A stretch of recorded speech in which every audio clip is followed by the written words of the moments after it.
Hey there Chitheads, and welcome back to a very special UK Games Expo edition of Bored Chitless. I'm Leki, and I spent part of the expo wandering around the convention halls of the NEC in Birmingham, looking for different people in and around the board games industry to just talk about what they liked from the expo and what they've been up to. This week's episode is chock full of content, so I just want to get straight into it, but before we do that, I just wanted to thank Tristan and Francesca Hall from Hall or Nothing Productions for pretty much sponsoring this episode. They invited me down to the expo and let me stay on their stand for a while and demo some games. And without them, then not a lot of this episode would be possible. So thank you very much, guys. So let's get stuck into UK Games Expo 2019.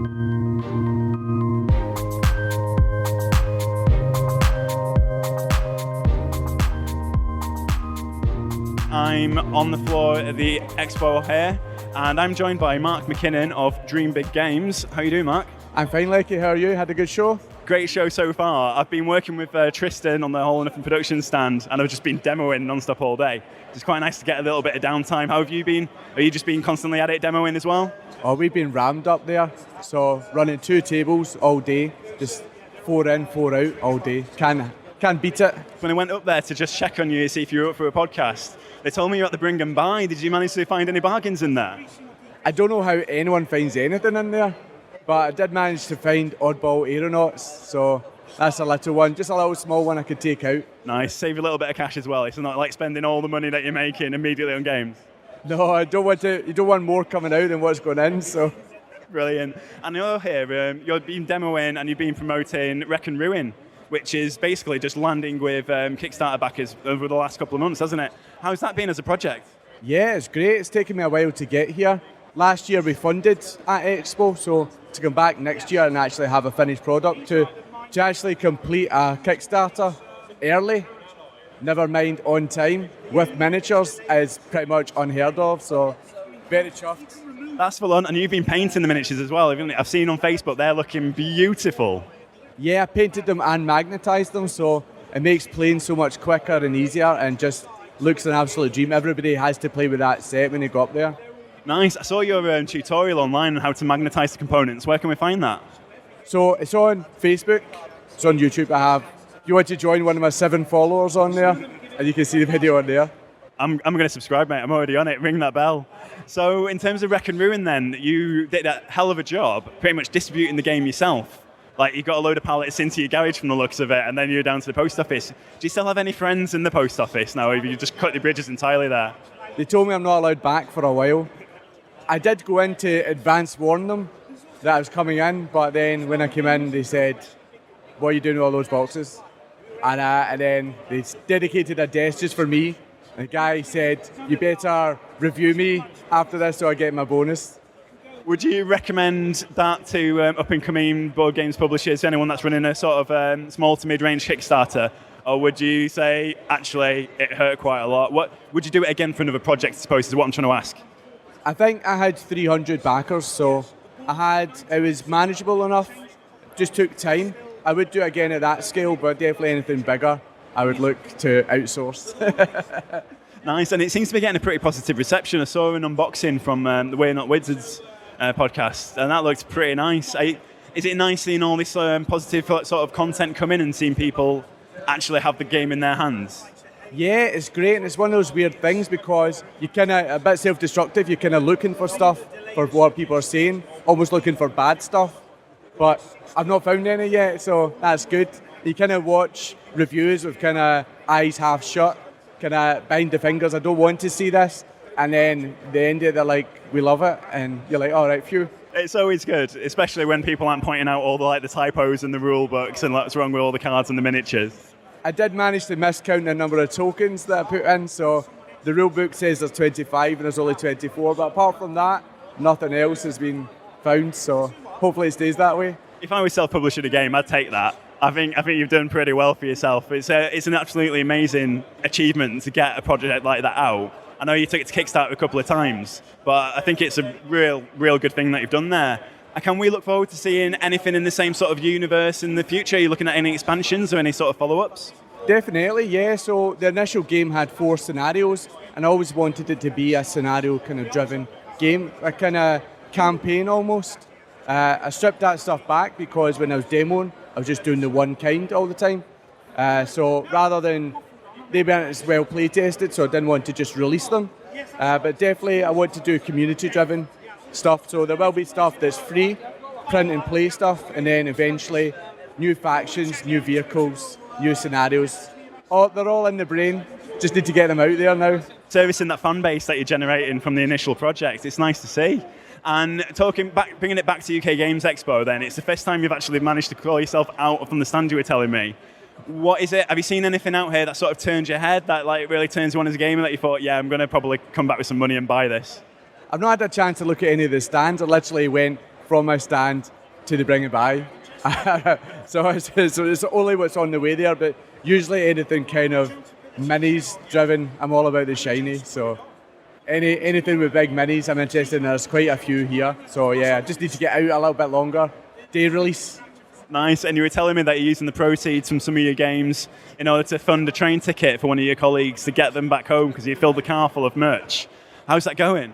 Yeah, so we're running the Get Craig Home Fund because he came down on his own, but he only bought a single ticket, and we decided to fill his seat full of boxed games. So we need to sell enough games that there's actually a seat in the car for him to come back with us. So that is the appeal that we're running right now. That's absolutely amazing. You've got to keep those guys keen. Well, I run a tight ship up there. I've got them all working, playing games, cracking the whip.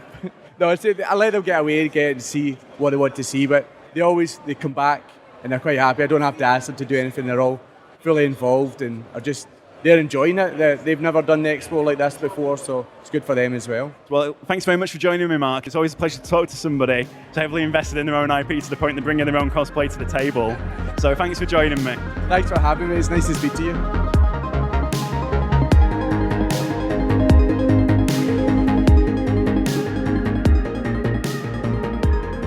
So I'm sat here enjoying a coffee in the sort of food area with Rob Harris from Playtest UK. We've just been having a quick discussion about what Playtest UK is all about.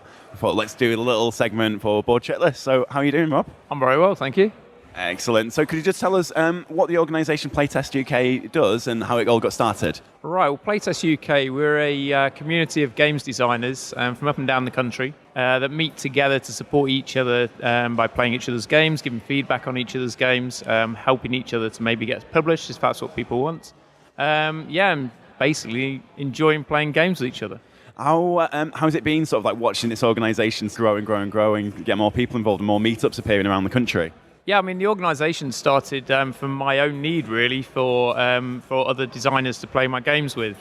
So when I first started designing games, I would play with members of friends and family, I think as everybody does. And then after a few months, when friends and family I got a bit tired of playing games just on bits of paper and card, then I had to sort of look for another solution. And so yeah, a few of my friends who were also designing, we sort of got together, we play each other's games, and then that kind of got a bit bigger and a bit bigger. We were in London at the time.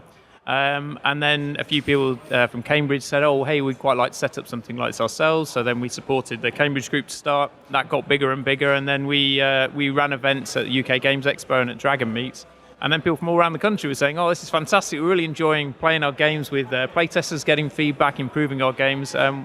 How can we do this ourselves? And it's like, oh, whereabouts are you based in the country? We can support you starting your own group. And now we're in 21 different cities all around the UK. And we've got about 3,500 members on Meetup. So we're a Meetup/Playtest with weekly, monthly meets. That's between different designers all around the country. And then we do these larger public playtesting events as well, where designers can sit down and actually just get members of the gaming public to play their games and give them feedback. I counted about 15 tables, I think. It's quite a big presence that you've got here at UK Games Expo. How easy is it filling out all those tables? Do you have quite a lot of demands then throughout the weekend? Yeah, we've actually got 20 tables this weekend. And it's, the weekend sort of is Friday, Saturday are busier, Sunday's a little less busy. We book from about February, March time. I start getting emails, to be honest, about December time, people saying, oh, I want to book a table, can I book a table? So we take online bookings from then, and then we allocate either 3-hour sessions or 90-minute sessions, depending on the length of the game and how long people want to playtest for. And actually, no, to be honest, most of the time we're completely oversubscribed. We always worry a little bit about, will we be able to get the playtesters? But, I mean, this year particularly, we've been absolutely packed. We've had the queues of playtesters waiting to play games, literally sort of as some playtesters sit up from a design table, we literally got others sitting down. So I think it's quite an experience for the designers having playtest after playtest after playtest. So they probably need to go and sit in a darkened room afterwards. But I think they get as much feedback as they could possibly want. So that's really good. What valuable experience, really, getting their game out into the wild and getting people to see it. Did they have to commit sort of any sort of monetary donation to the organisation in order to get their games out to you? Well, we asked for the 3-hour sessions that we booked. We asked for a £15 charitable donation, and that goes to a charity called Express CIC, which is quite close to my heart. They help out with families with autistic children in my local area, and they've helped my family greatly. So we like to do a little bit for them. We've managed to raise about £1,200 for them for this year from the designers actually booking those 3-hour slots. So that's been fantastic, and that's another way that as an organisation we can give back a little bit as well. That's absolutely brilliant. It's always great when you've got a sort of like a social enterprise like this. So you're helping designers for one, but then now you're helping a charity second. And it's just so many reasons to get involved. How can people get in touch with you guys if they wanted to volunteer with Playtest UK, or if they wanted to start just make themselves available to get to meetups and playtest games? The best ways to get in touch with us are through our website, which is www.playtest.co.uk, or our meetup group, which is www.meetup.com/playtest. It's free to join. All our groups are pretty much free to attend as well. Actually, the 90-minute sessions here are free as well. Because we are a community of designers, we're basically just trying to enable each other to get good feedback and improve our games. So we're a non-profit organisation. We're just looking out for each other. Is there any sort of like rookie error that you see new game designers bring to the playtest table that maybe they can avoid if they're listening to the podcast? Particularly at the Expo in the playtest zone, we see designers at various different stages of their career, I guess, in a way. So we see some game designers where it's the first time the game may be seen by people beyond their friends and families, and that's a huge, great step just on its own. We also, within the group now, because we've been coming to Expo for 10 years, we've got a lot of established designers that have got maybe 20 published games behind them, so their playtesting is quite different. They're looking for specific things. If I was going to give one word of recommendation, perhaps for new designers playtesting a game, would be to listen. Obviously, you're putting your creative baby on a table in front of strangers, which is naturally a terrifying experience. But if your playtesters are telling you something, rather than kind of arguing with them, even if you don't agree with them, just make a note of what they're saying, and then later on you can kind of discuss it a little bit more, maybe with your friends, and have a think over and see whether that's valid constructive criticism or not. But I've seen sometimes with new designers where they're so sure that their game is fine that they will argue with the playtest, and actually that's really defeating the prospects of getting that feedback. You really need to listen more. Excellent. And how is the expo been for you then? Have you managed to get away from the stand and look around and demo a game or two, or have you just been chained to the playtest area? I'm pretty much chained to the playtest area most of the time, unfortunately. I think if anyone ever wants to come and meet me at Expo, pretty much come to the playtest zone and I'm there, barring toilet breaks and maybe the odd go and grab a sandwich. But to be honest, I just love the atmosphere that's there. We've got, we are a community of designers and we're all there to help each other. And to see new designers come every year and to see, the new games that are on the table. And now because we've been around a little bit as well and we're known, a lot of the publishers come around and have a look at the stand as well. So we've noticed a lot of the German companies this year particularly as well, because Expo is getting bigger, are sort of looking over and seeing what the new designers are doing as well. I mean, I think on Friday morning we had a guy who came in and it was his second game he's brought to us. And he had 2 offers from publishers on the table, so he got 2 business cards within the first hour. So, when you hear things like that, it's fantastic. Well, that segues really neatly into what would have been my final question, which would have been, have you got any sort of big success stories from Playtest UK? Have you seen any designers come in that have then gone on to just publish prolific games? Yeah, I mean, we've seen a lot. I mean, we've been going since 2009. So in that time, I think British game design on the whole has just really rocketed. It really has. So many new people coming into design and so many getting published as well. I mean, so many more British publishers as well. I mean, 10 years ago there was maybe a handful, and now we've got lots of great independent companies like Backspindle Games, Alleycat Games. Lots of really great companies that have started up and are bringing new, fresh ideas to the market. As regards designers, I mean, we've seen people at Playtest at the start, maybe you would have heard of, are Matt Dunstan and Brett Gilbert. I think Brett Gilbert's got maybe 25 published games now, and with Matt Dunstan they designed games, Elysium, which has obviously had a Spiel des Jahres nomination. So yeah, we've seen lots of different types of games. I mean, some people create games maybe just for their friends and families. Other people want games to get published, and we're really there for anyone. We're a broad church. Just goes to show then, like, what a lovely safe space you're providing for game designers, just to just really work some of the kinks for the games and get them to one more step towards publishing. Thanks very much for taking the time to talk to me today, Rob, and I hope you enjoy the rest of your expo. That's a pleasure. Have a great time.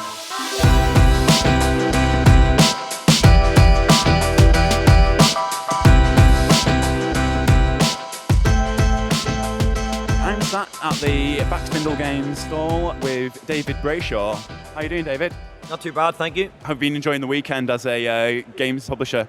Yeah, we always enjoy the expo. We've been coming here for the last 8 years. We came originally to the expo when it was back in the old hotel, so long before it came to the Hilton. We were down there and we were with the Stevian back then with Guards. So back in 2011 we were on the scene. So you're one of the old guard of the UK Games Expo then? Well, yes, but young at heart. I understand it's the UK release of Mornquest actually at the Expo. How's that game been going down? Can you just tell us a little bit about it? Yeah, Mornquest, as in the Mourne Mountains in Northern Ireland. It's been going down very well. It was basically a Kickstart project for us, and it's our first ever minis game, and it was an idea of ours that we met a local author who wrote a book called Mornquest about a little boy in Ireland, and he met all these mythical creatures and so on, the magic with the dandelion, and we just thought that's a brilliant theme. Unfortunately, at the time, the author had created a board game based on it, which was not really what a more modern board game would be, probably. We thought, you know what, we could do stuff with this that would be really cool. And hence we worked on the board game for quite a while, developed a really nice board game, play tested it, and then we decided, you know what, it'd be really cool if we got minis for this. Then we made the minis. Fantastic. And how was that process of developing minis then? You say it's your first miniatures game. Was there a lot to learn? Yeah, there was a lot to learn. We had worked with obviously a lot of people in the industry here and both in the USA, and we were very lucky because we had worked with local guys on the art for Mornquest. A guy called John Farley was Captain Wonder cartoons, and he's actually done a Judge Dredd comic at one stage, and then a guy behind us there called Alan Perry, and Alan was doing the colouring of the drawings, and we were talking about doing the sculpts, the 3D sculpts, and Alan says, well, I've done a bit of 3D sculpting. And we went, well, we'll let you try it and see how it goes. So basically we got him to do some sculpts, and then we sent the sculpts, the STL files, to other friends in the industry who've done minis. And they give us some recommendations on how we would change them a little bit. And basically the minis have turned out really, really nicely. Tom Vassell, bless his heart, came around to the expo last year and he said, David, the Irish minis, he said, you guys have knocked it out of the ballpark. They're really cool, which is a really nice compliment for us in our first minis game. That's high praise, considering that Tom doesn't, he doesn't pull his punches, does he, really? If he wouldn't like it, then he'll definitely let you know.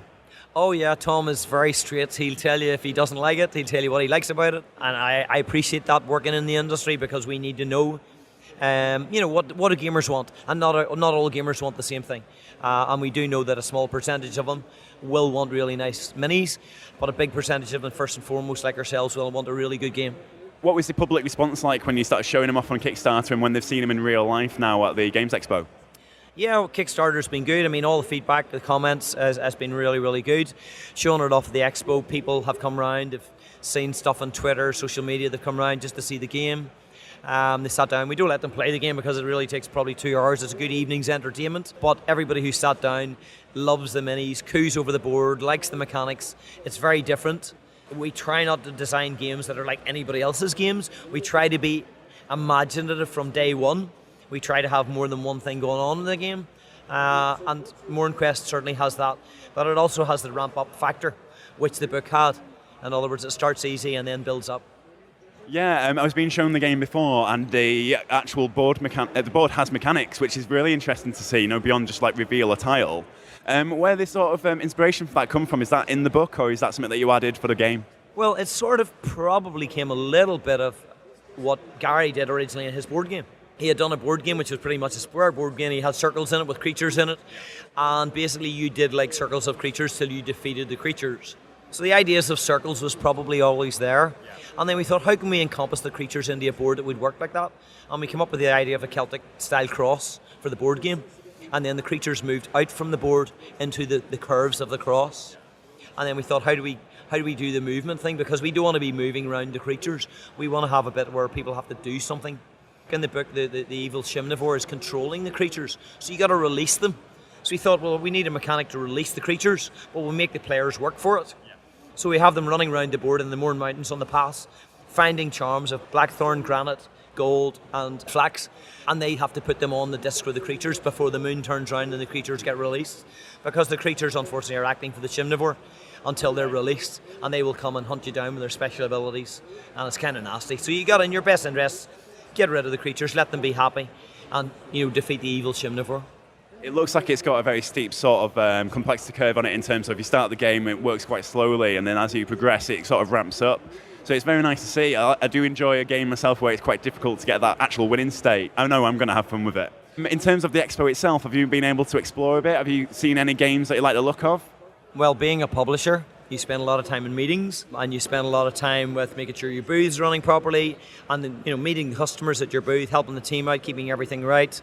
You probably do a lot of running around. I managed to get some time off this morning, and I got a nice little game from Grimlord called Village Attacks. And Village Attacks is pretty much a big box game with little minis, and it's a bit like a dungeon crawler, but it's the other way around. Okay. You basically play the vampire, the leech, whatever, the evil creatures in the castle, and the villagers come attack and you have to defend them. So that kind of appealed to me. It's kind of cool. I've always liked dungeon crawlers, the unexpected, what's coming around the corner. So I suppose you don't know if it's a villager with a rolling pin or a club. I haven't played the game yet. I don't know what weapons they have, but I'm looking forward to trying it. Ace. And have you been gaming quite hard in the evening? Do you go back to your hotel room with the guys here, or do you go over to the King's Rooms at the Hilton? We went to the Hilton last night and the last couple of nights, and the gaming rooms were full. We did play a couple of games in the bar. They played, I don't know what they played, some of the silly filler games last night. I didn't actually play them. I actually ended up having a bit of a business meeting for about 2.5 hours, with a few beers, of course. But yeah, I'm a gamer. I like time out the game. There's another Northern Ireland company just behind us there who've done a little pirate game. Can't for the life of me remember what it's called, but it's a little pirate game with cards and little play mats. We played that the first night. That was really quite cool. If people want to learn more about Morn Quest and more essentially buy a copy, where can they go to? Well, they can buy it off our website, of course, which is backspindlegames.co.uk, and that's the best place, I suppose, because we'll be able to interact with them. If anything goes wrong, they can email us direct. We have obviously Facebook, social media, Twitter, YouTube, Instagram, all that sort of stuff, if they want to follow us or know what we're doing, what's happening for Essen and stuff like that. Are you going to be at Essen this year? Yep, we're going to be at Essen again. We'll obviously have Morn Quest there for the first time. We have German rules. They've already been written, so we got to get those into a book and organise that. That will be a big thing for us, taking Morn Quest to Essen, I think. Well, it sounds like you've got a lot on your plate coming up in the future, but it's very exciting then when it is coming out. Thanks very much for speaking to me. Thanks for taking the time. Thank you very much. It's been another great expo, and my credit and my hats off to all the organisers and to all, of course, the gamers who come and support the show. Well said. Thank you very much.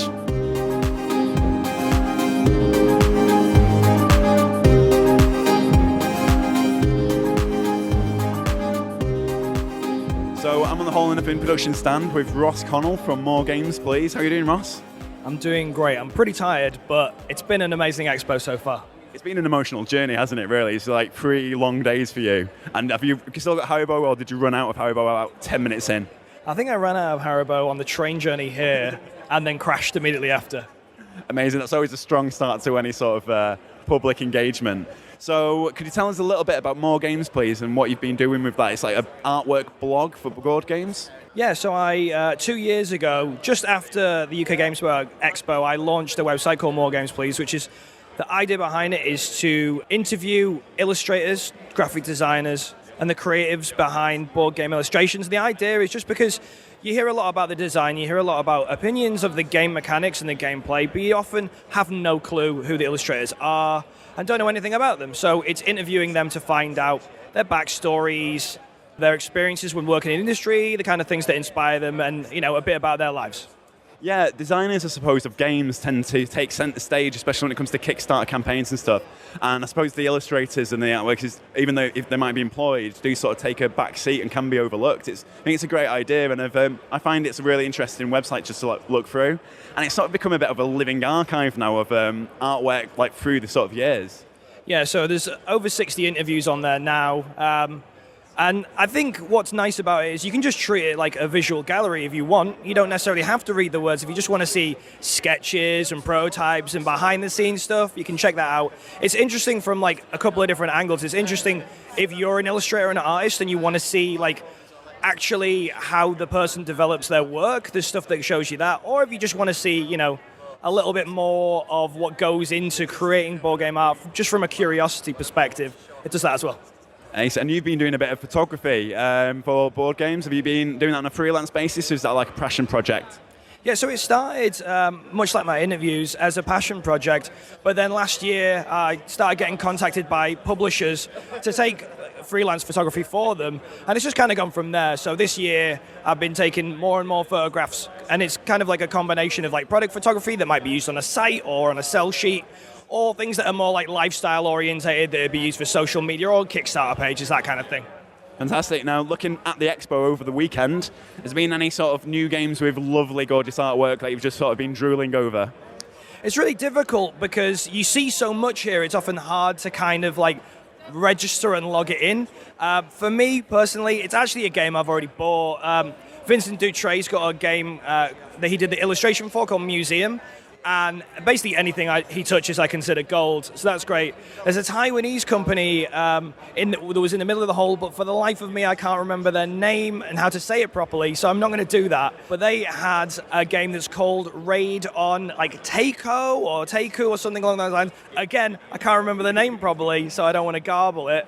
However, that has, because I talked to them about the illustration, that is hand-painted on the cover art and that kind of thing. I love digital art, but when you actually see the textures in there, it reminds you that a person created that, and that's kind of special to see the actual, the brush strokes and all that kind of stuff in the illustration work.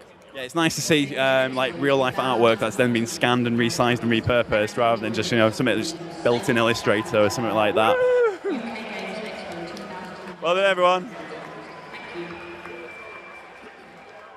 I wasn't banking on a huge round of applause for you turning up for the podcast for us. You can edit that in. Yeah, edit. Please make it be known that that huge round of applause coincidentally was also for me. Excellent. I'm a big fan of Ryan Lawcat's games, and he's another designer that also produces his own artwork. It's been interesting watching him sort of progress and come up with some various styles over the years. Is there any particular style of artwork that you like to see in games? Yeah, so for me, I suppose I don't tend to lean towards fantasy work. I suppose I kind of like things with more abstract colours, more vibrant, maybe less realistic, and more kind of, pushing the boundaries of how things can look. Like, an example of that would be, maybe Quancha Maria, who's done, Flip Ships, the cover of that, which is a space one, incredibly colourful. Vincent Dutray, Pret-a-Porter is a new game coming out from Portal Games. He's done it's a reskin, a retheme of that, an updated version of that. And that's very colourful and vibrant as well about the art, about the fashion world and business and all that kind of stuff. So I think I like things that are quite lively and artistic. Or someone like Kyle Ferrin, who did the illustration for Root, and it has that kind of whimsical childhood charm. And I like that. I think I'm quite nostalgic with my choices, I suppose. It's cool. Everdell got the top place for your board game art of 2018. I suppose that'll fit the box quite nicely for what you were just talking about there. Yeah, so that was a public vote. For anyone who hasn't visited my website, each year I do a public vote. You nominate nominations of who has the best illustrations for a game of that year. So there was over 200 games nominated, and then from about 4,000 votes, Everdell came number one, which is a beautiful game. Andy Bosley did the artwork for that, and he's done an updated version of Love Letter. He did the updated version of Citadels. Just really beautiful character art, but also there's that anthropomorphic animal person kind of art style that is lovely. What's been your favourite game of the expo? Have you been demoing quite a lot? What sort of what would you put up there? See, the answer is not really going to be satisfying anyone looking for new games. My favorite game experience of the expo, I played a 19-player game of Two Rooms and a Boom for like 45 minutes. And it's kind of like, I own, weirdly, 2 copies of Two Rooms and a Boom, but have played them 0 times. So at an expo, that's where you get that kind of like big convention experience. Plus, I played Blood on the Clock Tower. As a new game experience, that would be the best new game experience I had. Again, not something I can imagine I'd be playing at home, but if you have a big group of people or you go to a lot of game nights, stuff like that, then those are 2 great examples of getting people together and just having an amazing kind of authentic, different experience than a standard sit and shuffle kind of game. It's a great show. I'm a big fan of party games myself. And Two Rooms and a Boom goes down great when I've got board games night at work. So where can people get to More Games, please? Yeah, so if you want to see more of my stuff, my website's moregamesplease.com. That's where I interview board game artists and illustrators, that kind of thing. I'm also on Instagram, @moregamesplease, pretty straightforward. Or I'm on Twitter, which is moregamesplus, because some account from like 5 years ago has More Games Please, and they've never even posted on it, and I hate them. Well, thank you very much for joining us right at the end of UK Games Expo. We've been wrapping it up with you, which has been quite exciting. Have a safe trip home. Thanks for having me on, and yeah, bye.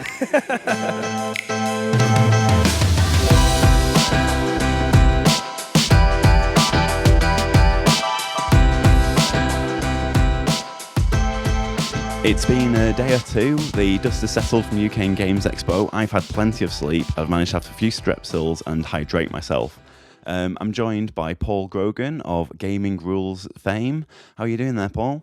I'm all right, thank you very much. And I've had 2 good night's sleeps myself. Need about 5 more to recover, but it's a good start. You get it back slowly, don't you? I noticed that the first night, I really didn't sleep a wink. I had about 3 hours in total. And then yesterday, I slept like a baby through the entire night. I'm hoping for a repeat of that. As for the dust settling, though, I've kind of not really unpacked because I'm off to Origins on Monday. So half of my stuff's unpacked, but the rest of it is still sat in the hallway ready to be turned around and head off to the next con. Excellent. Do you just require like expert levels of organisation then when like half the boxes are filled perfectly with stuff that's going on to the next con that you don't even have to open, and then half the stuff is just, yeah, I need to get these underpants out and clean them now? Yeah, I wouldn't have said expert levels of organisation, but I tried. Fantastic. Well, I think you pretty much unofficially get the title for busiest person at UK Games Expo. Oh, I don't know, but maybe. You had an awful lot going on. I did. Yeah, so just focusing solely on gaming rules, you had a meet-up on the Friday, a seminar on Saturday afternoon, and then a live podcast on Saturday evening. Saturday evening, yeah. Yeah, how did that all go? The meet-up didn't really go as planned, and I need to do something different next year. I'd basically advertised that there was going to be a meet-up, but because it was being held in the bar area of the IB Styles, I wasn't sure who was there for the meet-up or who was actually there, just having a drink in the IB Styles. So I didn't want to start walking around and, speaking to people randomly and saying, are you here for the meet-up? Are you here for the meet-up? So what happened is a load of people that were there for the meet-up who knew other people there, they all obviously congregated and started chatting. And in a lot of cases, I knew who they were. So I went over and said hello. But I'm pretty sure there were other people who found out about the meet-up, who turned up to the meet-up, who may not have felt that comfortable coming and speaking to me or interrupting me, and probably sat there on their own for a bit and then walked off. And that made me feel terrible. So next year, I'm going to do something different. Like, I'm going to organise a meetup, but I'm going to say it's going to be in this particular corner of the bar at this particular time. Come and wear a pink hat or something like that, and something to identify that these people are there for the meetup. So it wasn't really much of a meetup. It was more, there's a few sort of random groups of people. So I wasn't too happy with the way it went, but that's down to me and my planning and organisation really. So I need to do something different next year. Did you manage to speak to any of your Patreon supporters or any of your like long-term fans though? Like people that wanted to talk to you beforehand really got an opportunity to say hi? As I said, there was a number of people there that I already knew, and there were a couple of people that came up to me and chatted, which is great. But, touching on the Patreon supporters, I mean, the meetup was advertised on one of the UK Facebook groups as well. So there may have been some people there who just responded to it not being a Patreon supporter. And I feel bad that they turned up if I didn't have a chance to chat with them. But Patreon supporters, I feel even worse. If one of my Patreon supporters turned up to the meetup and then sat there on his own for half an hour and thought, oh, this isn't really much, and wander off, I feel really bad about that. So that's why I want to do something more next year. I see. Maybe like a traffic light system, Yeah, just something to identify that I'm here for the meetup, and if you're here for the meetup as well, let's get talking, and then, yeah, we'll do it from there. And then in terms of your seminar, so that was all based around teaching people the rules of board games, which is something you know a little bit about, I suppose, you know, of the just a little. career. It was really busy. I was really pleased that the room was busy because unfortunately the seminar had been put down under the publisher stroke designer track series of seminars rather than the normal seminars. Right. So there was a lot of people in the weeks leading up to it that said, oh, I've heard you're doing a seminar, but I can't find it.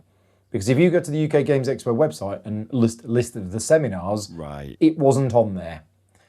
And it's because they've split the seminars into two types. One of them, which is just general seminars for everybody, and then one of them, which is more focused on publishers and designers. I see, for the industry which is sort of harder folks. to find.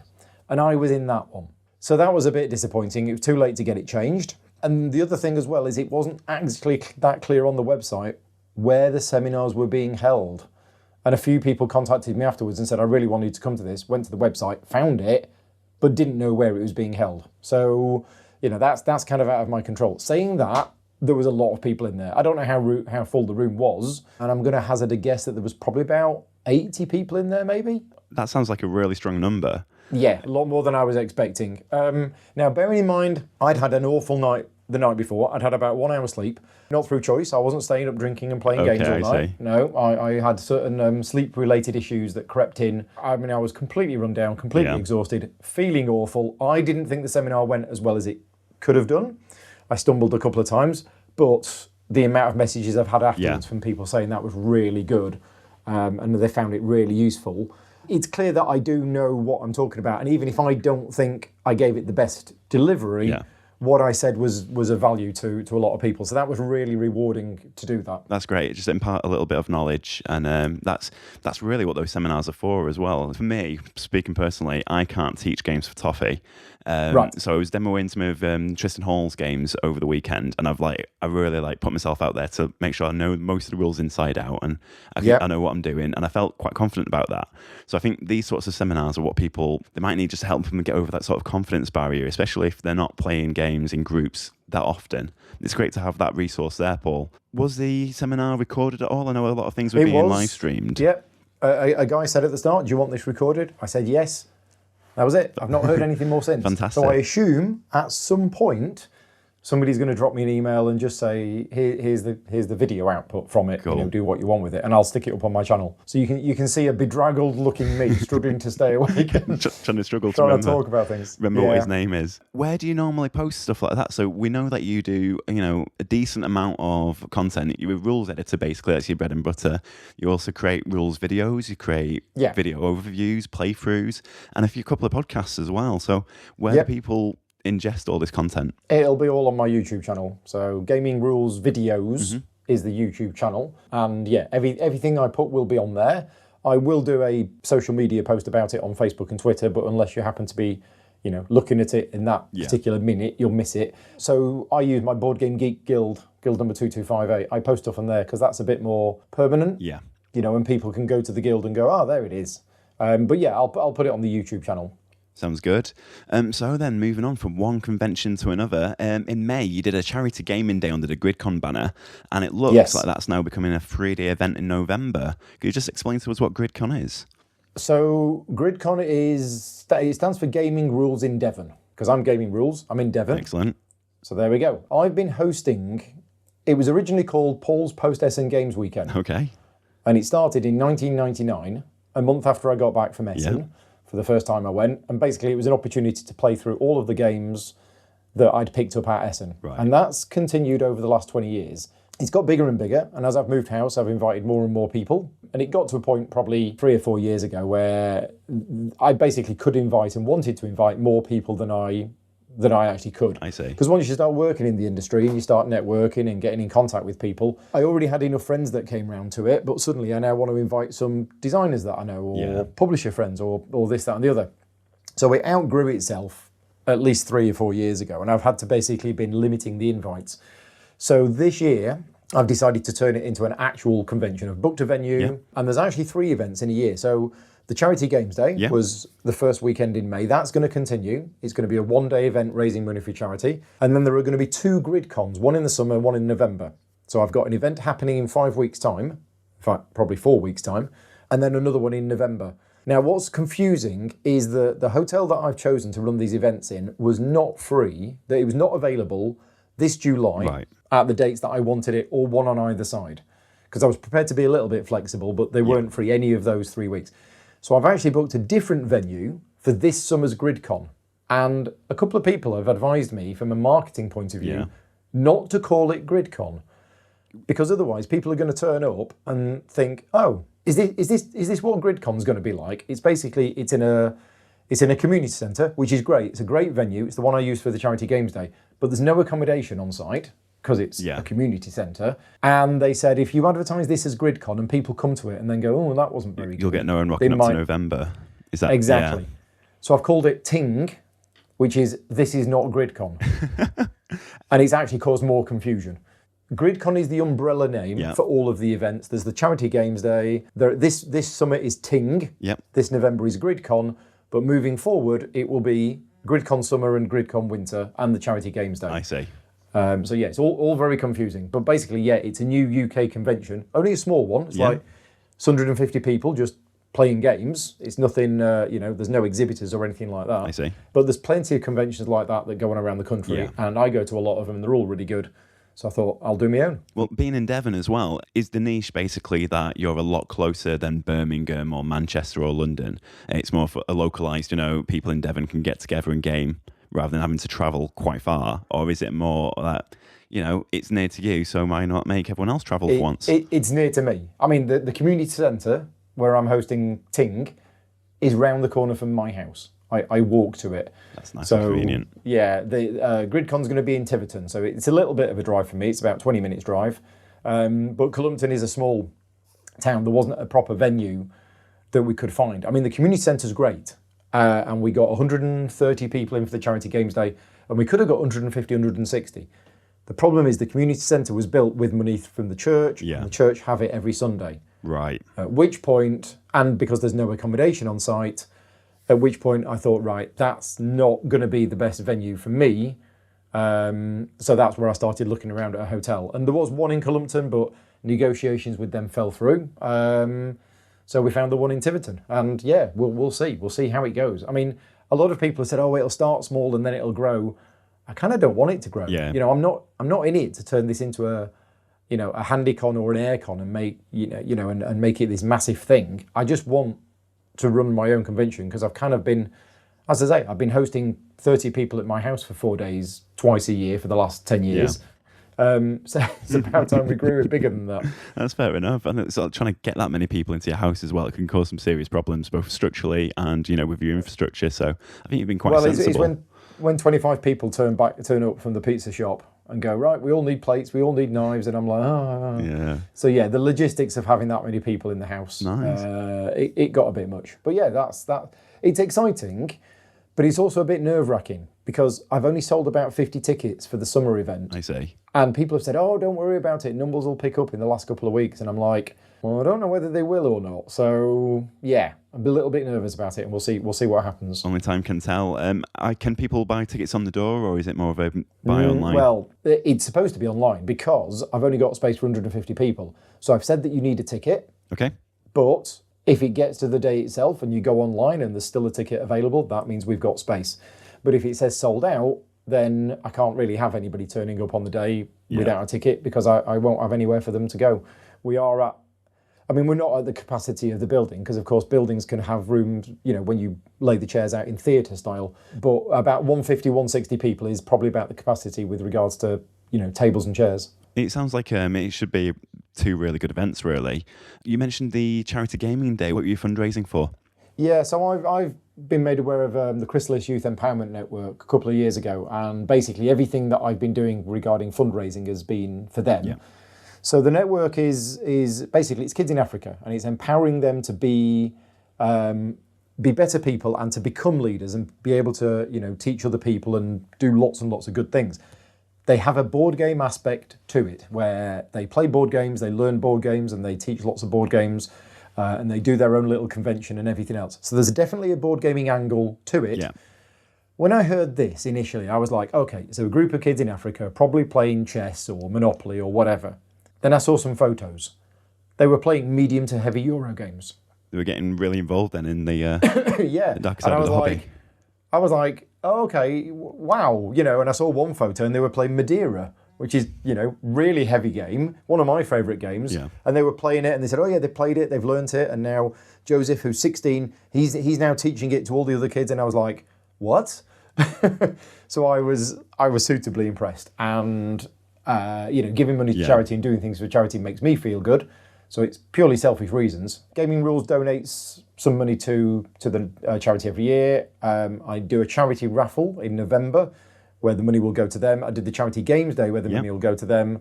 And there'll be other things as well, just doing my bit, really. Fantastic. So by supporting Gaming Rules, people can really find out how to support the charity as well. Yeah, certainly for the Charity Games Day, all of the profits went to charity. And yeah, the charity raffle that I run at the November GridCon, all of that money is going to go to the charity as well. Fantastic. And alongside the raffle, there's going to be any more sort of fringe events going on, any sort of seminars? Is it purely gaming?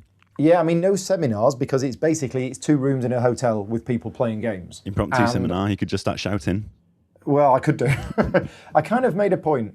A number of people have said, look, this is your first convention. You've got to consider the fact that there's going to be issues with the hotel, and there's going to be all these problems. You need to focus on that. Don't do what you normally do at conventions, which is book yourself out for 25 hours a day. Yeah. I've gone into both of these events saying, nope, I'm not going to do anything. I'm just going to provide a room with tables and people can play games.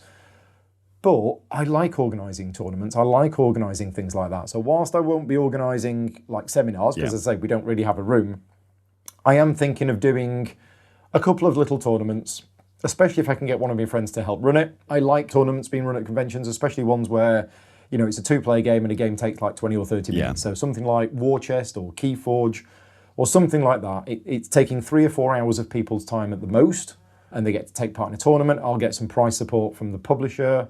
It's just one of those things that I like to try and do. There's talk about running one of the 12-player Arkham Horror events at one of them as well. Those type of things are hard to do at other places, but at conventions is a great place where you can do something like that. So yes, I am planning on doing that. Now, for the summer one, I've got a few designers.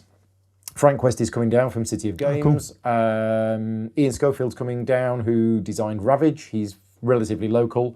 And a guy called Richard Breeze, who designed the Key series of games, who for me is like a big catch, because Richard's like a hero of, well, me and a lot of people. I've got to know Richard over the last few years, so he's actually become a friend. I invited him down. He's been to my events before at my house, so I invited him down and I said, look, this isn't going to be at my house anymore. And he's more than happy to come down. So that's quite a big thing.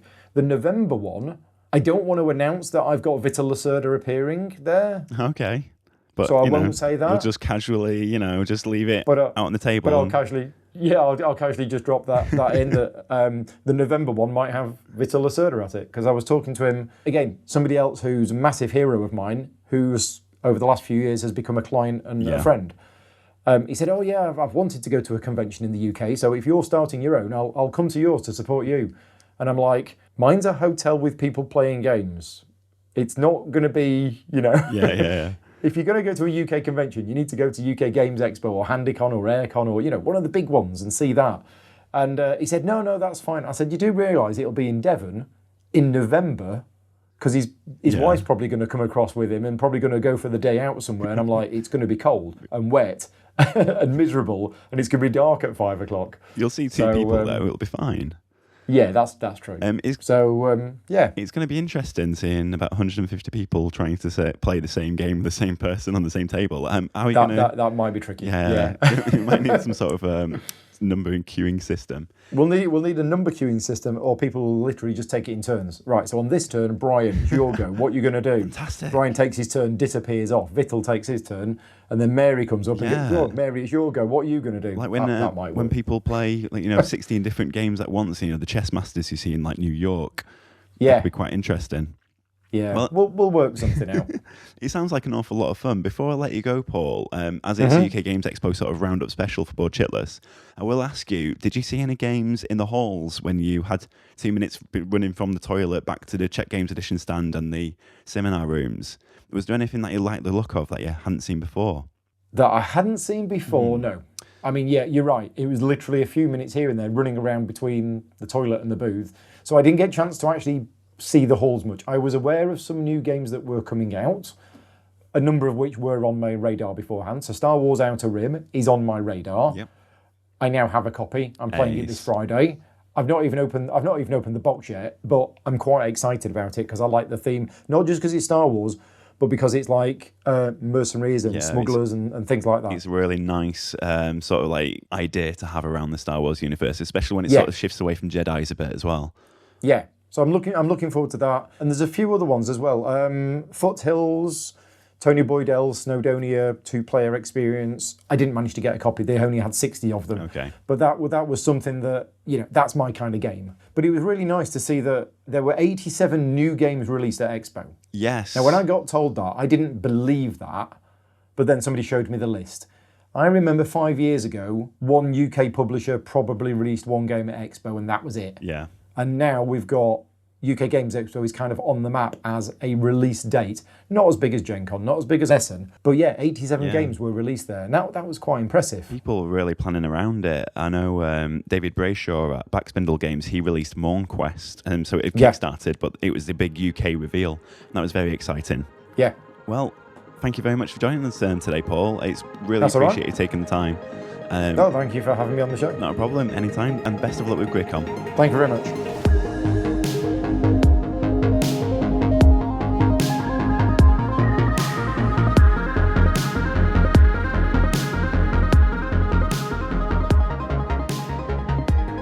Thank you to everybody who took the time to talk to me at UK Games Expo for this episode, and to all the chitheads that stopped by the Whole or Nothing production stand and said hello. We had some really nice conversations, and it was great to meet you all.